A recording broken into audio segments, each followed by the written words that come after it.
চিলাপথাৰ অসম অৰুণাচল সীমান্তৱৰ্তী ডিমৌ নদীত মাছ বিচাৰিবলৈ গৈ আজি 13 দিন ধৰি উভতি নাহিল চিলাপথাৰৰ দুজন লোক। নিখোজ হোৱা লোক দুজনক বিচাৰি হাহাকাৰ পৰিয়াল ৰাইজৰ লগতে অৰুণাচল চিকাৰী। ঘটনাটোত জড়িত এজনক আটক। ডিমৌ নদীত মাছ মাৰিবলৈ গৈ দুজন লোকৰ নিৰুদ্দেশ হোৱা ঘটনাই সমগ্ৰ অঞ্চলটোতে আজিও এক তীব্ৰ চাঞ্চল্য সৃষ্টি কৰিছে।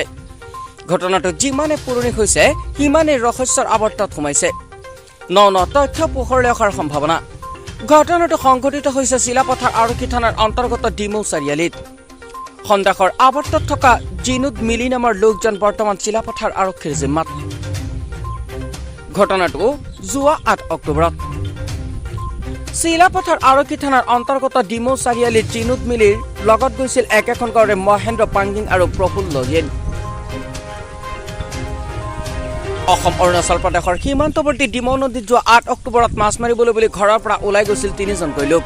পিছে ইয়াৰে জিনুদ মিলিয়ে পিছদিনা ঘৰলৈ উভতি আহে যদিও বাকী দুজন লোক আজি 12টা দিন পৰ্যন্ত উভতি নখা জিনুদ মিলিক ৰাইজ তথা আৰক্ষীয়ে সোধপোছ কৰাৰ পিছতো ঘটনাটোৰ বিষয়ে স্পষ্টকৈ বিৱৰণী নকৰা দুই পৰিয়ালে জিনুদ মিলিৰ বিৰুদ্ধে বিহিত ব্যৱস্থা গ্ৰহণৰ বাবে আৰক্ষীৰ ওচৰত দিয়া এজাহাৰৰ ভিত্তিত জিনুদ মিলিক শুকুৰবাৰে সন্ধিয়া নিজ বাসগৃহৰ পৰা আটক কৰি আৰক্ষীয়ে সোধপোছ অব্যাহত ৰাখিছে। অতিকে শোচনীয় অৱস্থাত ঘৰত উপস্থিত হোৱা জিনুদে এক ৰহস্যজনকভাৱে স্পষ্টকৈ ব্যক্ত কৰিব পৰা নাই নিৰুদ্দেশ দুই লগৰীয়াৰ অৱস্থিতি। ঘটনাৰ দিনটোৰ পৰাই পৰিয়ালৰ লগতে স্থানীয় ৰাইজে নিখোজ লোকদ্বয়ৰ সন্ধানত পাহাৰৰ গভীৰ জংঘলৰ মাজৰ বহু ঠাইত বিচাৰ খোচাৰ কৰি কোনো ধৰণৰ সম্ভেদ লাভ কৰিবলৈ সক্ষম হোৱা নাই। ৰাইজৰ লগতে সহযোগ কৰে অৰুণাচল প্ৰদেশৰ পালে বস্তি, কুণ্ঠৰ বস্তি আৰু 8 নম্বৰ গাঁৱৰ কেইবাজনো অৰুণাচলী চিকাৰী। অন্ধবিশ্বাসৰ বলি হৈ পৰিছে দুই পৰিয়াল। বিভিন্ন ধৰণৰ পূজা পাৰ্বণেৰে উদ্ধাৰ অভিযান চলাইছে যদিও সন্ধান উলিয়াব নোৱাৰি অৱশেষত অন্ধবিশ্বাসৰ বাট বিচাৰি পুৰুষিতৰ কথামতে শ গাঁৱৰ ৰাইজ তথা ডেকা গাভৰুৱে পাহাৰৰ গভীৰ অৰণ্যৰ মাজত ঢোল নৃত্য প্ৰদৰ্শন কৰি অপদেৱতাক সন্তুষ্টিৰ প্ৰচেষ্টা চলায়। তদুপৰি অৰুণাচলৰ গাল জনগোষ্ঠীৰ পুৰুষিত এনেদৰে অপদেৱতাক অসন্তুষ্টিৰ চেষ্টা চলাইছে যদিও সফল হ'ব পৰা নাই।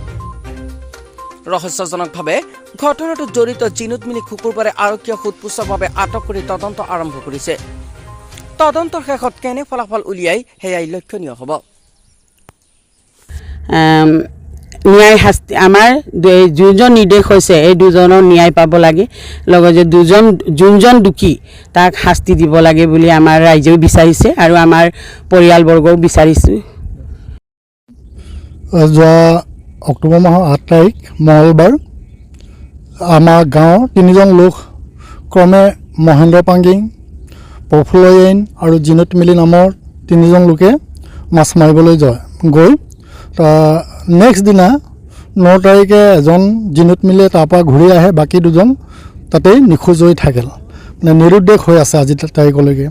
কিন্তু তেওঁবিলাকক বাৰম্বাৰ গাঁওবাসী ৰাইজ আমাৰ অৰুণাচলৰ পালে আদি, কুণ্ড আদি আৰু দীপা 8 নম্বৰ আদি সকলো লোকসকলে, যুৱকসকলে আৰু চিকাৰী য'ত তেওঁবিলাকৰ চিকাৰ কৰাৰ মানে যিবোৰ মানে চিকাৰী থাকে তেওঁবিলাকেও বিভিন্ন প্ৰকাৰে বিচাৰি আছে, কিন্তু আজিৰ তাৰিখলৈকে তেওঁবিলাকক উদ্ধাৰ কৰিব পৰা নাই। যিহেতুকে যিজন লোক তেওঁবিলাকক 2-3বাৰকৈ ঘৰৰ পৰা মাতি নি যিজন জিনুদ মিলি নামৰ লোকজন তেওঁ ওলাই আহিলেগৈ, বাকী দুজন তেওঁবিলাককতো তেওঁহে মাতি নিছে জোৰ জবজ কৰি। তেওঁবিলাকক মানে ঘৰৰ মানুহবোৰ তেওঁবিলাক পঠিয়াবলৈ কিবা ৰাজি নাছিলে, অথচ তেওঁবিলাকক জোৰ জবজ কৰি পিনি তেওঁ মাছ মাৰিবলৈ লৈ যায় তাৰমানে। অথচ তেওঁ ঘূৰি আহে, বাকী দুজন ঘূৰি নহাৰ মূলতে এটা ৰহস্যৰ আমাৰ গোন্ধ পোৱা গৈছে। নাই, যিজন ব্যক্তি জিনুদ মিলি যিহেতুকে তেওঁ আমাৰ দাদাহঁতক তেওঁ নি মানে আজি ধৰক মানে আপোনাৰ 12 দিন উকলিলেগৈ আৰু 8 তাৰিখৰ পৰা আজি 19 তাৰিখ হ'লগৈ। 19 তাৰিখলৈকে তেওঁ কোনো সম্ভেদ পোৱা নাই। সেয়েহে আমি গম পাইছোঁ যে জিনুদ মিলিক যোৱাকালি চিলাপথাৰ আৰক্ষী থানাই কৰায়ত্ব কৰিছে আৰু তেওঁ এতিয়া থানাতে আছে বুলি আমি গম পাইছোঁ। গতিকে আমি আৰক্ষী আৰু প্ৰশাসনক এটা অনুৰোধ জনাওঁ যে নিৰপেক্ষভাৱে তেওঁক তদন্ত আগবঢ়াই তেওঁ যাতে দোষী যিহেতুকে দোষী তেওঁ মানে নিৰপেক্ষভাৱে তদন্ত আগবঢ়াই যিসকল লোক নিৰুদ্দেশ হৈ আছে তেওঁবিলাকক উদ্ধাৰ কাৰ্যত সহায় সহযোগ কৰিব বুলি মোৰ আৰক্ষী প্ৰশাসনক অনুৰোধ জনাওঁ।